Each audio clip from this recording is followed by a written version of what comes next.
Hello guys, welcome to my YouTube channel Medical Worlds. Today we are discussing about RBC. RBC को erythrocyte भी कहते हैं। सबसे पहले हम इसके नंबर्स की बात करते हैं। आरबीसी का नंबर्स मेल एंड फीमेल्स दोनों में डिफर करता है।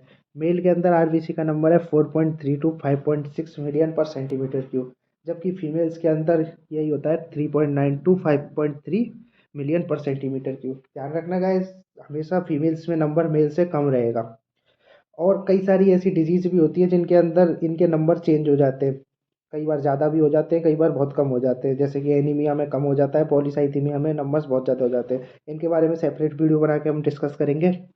अब बात करते हैं आरबीसी की शेप के बारे में। आरबीसी की शेप होती है वाई कॉनकेव। देखो आपको डायग्राम में दिखाया भी गया है। वाई कॉनकेव शेप ऐसी होती है जैसे बॉल को दोनों साइड से जोर से पिचका दो, उसके बाद जो उसकी शेप आ जाती है ना, उसको वाई कॉनकेव बोलते हैं। अब कई इसकी भी कई सारे क्लिनिकल सिग्निफिकेंस है। कई सारी डिजीज में इसकी शेप भी चेंज हो जाया करती हैं, जैसे कि सिकल सेल एनीमिया। इनके बारे में भी आपको सेपरेट वीडियो बना के आगे समझाएंगे। अब बात करते हैं आरबीसी के डायमीटर के बारे में। आरबीसी का डायमीटर होता है 7.5 micrometer. RBC have ability to change our shape during passing through capillary because capillary have small size as compared to RBC। क्या मतलब है, देखो इसको ध्यान से समझो। जो RBC की जो शेप होती है ना, वो कैपिलरी की साइज से बहुत बड़ी होती है। इसकी वजह से जब कैपिलरी में से आरबीसी निकलती है, उसमें से पास होती है, तो ये अपनी शेप को कम कर लेती है ताकि उसमें से अच्छे से पास हो सके। RBC contain two important components. One is hemoglobin. Hemoglobin की हेल्प से RBC ऑक्सीजन का ट्रांसपोर्ट करती है। And the second is carbonic anhydrase enzyme. इस एंजाइम की हेल्प से RBC CO2 का ट्रांसपोर्ट करती है बाइकार्बोनेट की फॉर्म में। 100 ml ब्लड के अंदर 34 ग्राम हीमोग्लोबिन होता है, जो कि 20 ml ऑक्सीजन का ट्रांसपोर्ट करती है।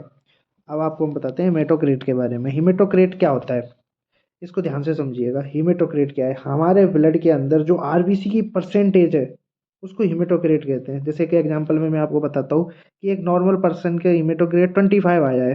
इसका मतलब क्या है कि उसके ब्लड में 25% तो आरबीसी है और बची 75% प्लाज्मा एंड अदर कंपोनेंट। अब हीमेटोक्रेट की वैल्यू के बारे में बात करते हैं। एडल्ट की मेल के अंदर जो इसकी एवरेज वैल्यू होती है वो होती है 42, जबकि एडल्ट फीमेल के अंदर इसकी वैल्यू होती है 38। हेमेटोक्रेट को एक और नाम से जाना जाता है, पैक सेल वॉल्यूम, PCV। ये MCQ में अच्छा क्वेश्चन बन सकता है।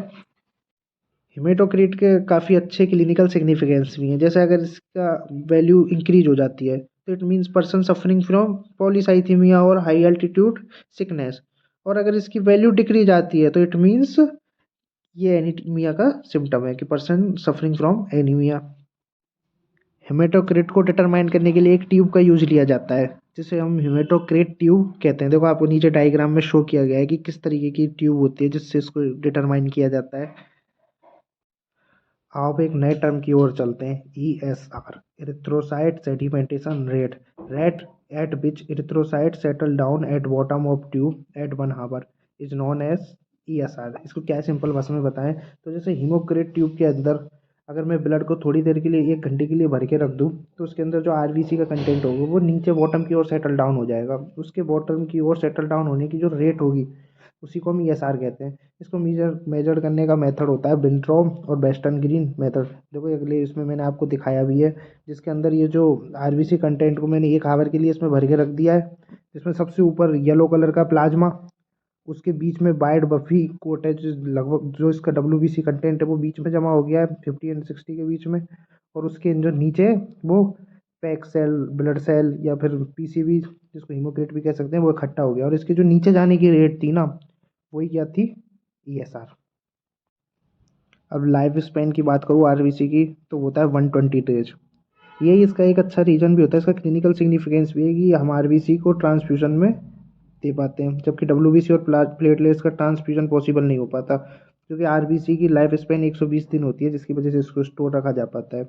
इसके बाद क्या होता है कि स्प्लीन के अंदर मैक्रोफेज की जो फैगोसाइटोसिस एक्टिविटी होती है उनकी से आरबीसी को नष्ट कर दिया जाता है। नष्ट होने के बाद जो आरबीसी का FU होता है वो तो रिसाइकिल के अंदर चला जाता है।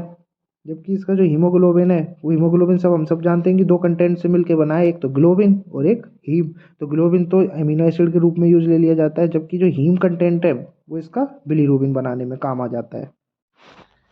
अब आए नए टर्म की ओर बढ़ते हैं हम, erythropoiesis, formation of RBC. RBC का फॉर्मेशन कहाँ होता है? सबसे पहला और अच्छा क्वेश्चन इसमें जो बनता है, जो अर्ली एम्ब्रियोनिक लाइफ होती है ना उसके अंदर आरबीसी बनता है योग शेक के अंदर। जबकि जो मिडल गैस्टेनियल लाइफ आती है उसके अंदर आरबीसी का फॉर्मेशन होता है लीवर ऑफ और स्प्लीन में। लास्ट गैस्ट्रोटाइनल एंड आफ्टर बर्थ इसका फॉर्मेशन होता है बोन मैरो में। स्टार्टिंग में तो इसका फॉर्मेशन यानी 20 ईयर की एज तक तो इसका फॉर्मेशन सारी बोन मैरो में होता है, लेकिन आफ्टर 20 ईयर्स ये जो फॉर्मेशन होता है ना केवल लॉन्ग बोन्स की बोन मैरो के अंदर ही होता है, बाकी सारी बोन मैरो के अंदर फिर इसका फॉर्मेशन नहीं होता है। चलो आओ अब हम एरिथ्रोपोइसिस की प्रोसेसिंग के बारे में डिस्कस करते हैं कि किस प्रकार आरबीसी का फॉर्मेशन होता है। तो हमारे सबसे पहले आरबीसी का फॉर्मेशन कौन करेगी? Bone marrow. तो बोन मैरो एक स्पेशल टाइप की सेल बनाती है जिसे बोलते हैं प्लूरीपोटेंट हिमेटोपोएटिक स्टेम सेल। ये सबसे पहले अनकमिटेड होती है, अनकमिटेड से कमिटेड में चेंज होती है। जो committed pluripotent haematopoietic stem cell है वो दो टाइप की सेल का फॉर्मेशन करती है, एक एलएससी एक सीएफयूएस। एलएससी होती है लिम्फोइड स्टेम सेल। ये जो सेल है ये बी लिम्फोसाइट और टी लिम्फोसाइट का फॉर्मेशन करती है। जबकि जो कॉलोनी फॉर्मिंग यूनिट सेल है, स्प्लीन सेल है, ये आरबीसी डब्ल्यूबीसी और प्लेटलेट्स का फॉर्मेशन करती है। अब ये जो सीएफयूएस है ये कॉलोनी फॉर्मिंग यूनिट ब्लास्ट का फॉर्मेशन करती है। Colony forming unit blast colony forming unit erythrocyte का फॉर्मेशन करती है और इससे फॉर्मेशन होता है प्रो एरिथ्रोब्लास्ट का। जो प्रो एरिथ्रोब्लास्ट है ये वो स्टेज होती है जहाँ से हीमोग्लोबिन बनना शुरू हो जाता है, एक तरीके से अपियर नहीं होता है लेकिन इसका फॉर्मेशन शुरू हो जाता है। इससे स्टार्ट होती है अर्ली नॉर्मो, इससे फॉर्मेशन होता है अर्ली नॉर्मो ब्लास्ट का। अर्ली नॉर्मल ब्लास्ट वो स्टेज है जिसमें न्यूक्लियस और न्यूक्लियोइड दोनों को डिसएपियर होना स्टार्ट हो जाते हैं, डिसएपियर नहीं होते हैं, स्टार्ट हो जाते हैं, विघन हो जाते हैं यहाँ से। इसके बाद आएगी अगली स्टेज अपनी इंटरमीडिएट नॉर्मो ब्लास्ट। यहाँ पहली बार हीमोग्लोबिन एपियर्ड होता है पूरी तरीके से। इसके बाद आती है अपनी लेट नॉर्मोब्लास्ट। इस लेट नॉर्मोब्लास्ट जो स्टेज है इसके अंदर पूरी तरीके से न्यूक्लियस और न्यूक्लियोइड डिसएपियर्ड हो जाते हैं। अगली स्टेज क्या है? रेटिकुलोसाइट। इसमें कोई न्यूक्लियस नहीं होता है और इसकी स्टेज की मेन बात है कि जो रेटिकुलोसाइट है ना वो बोन मैरो से कैपिलरी में चली जाती है। कौन सी प्रोसेस से? डाई डाई एपिटेसिस। अब जो रेटिकुलोसाइट है इससे फॉर्मेशन होता है अपनी मैच्योर्ड आरबीसी का, जिसको अपन क्या बोलते हैं? इरिथ्रोसाइट। Thank you.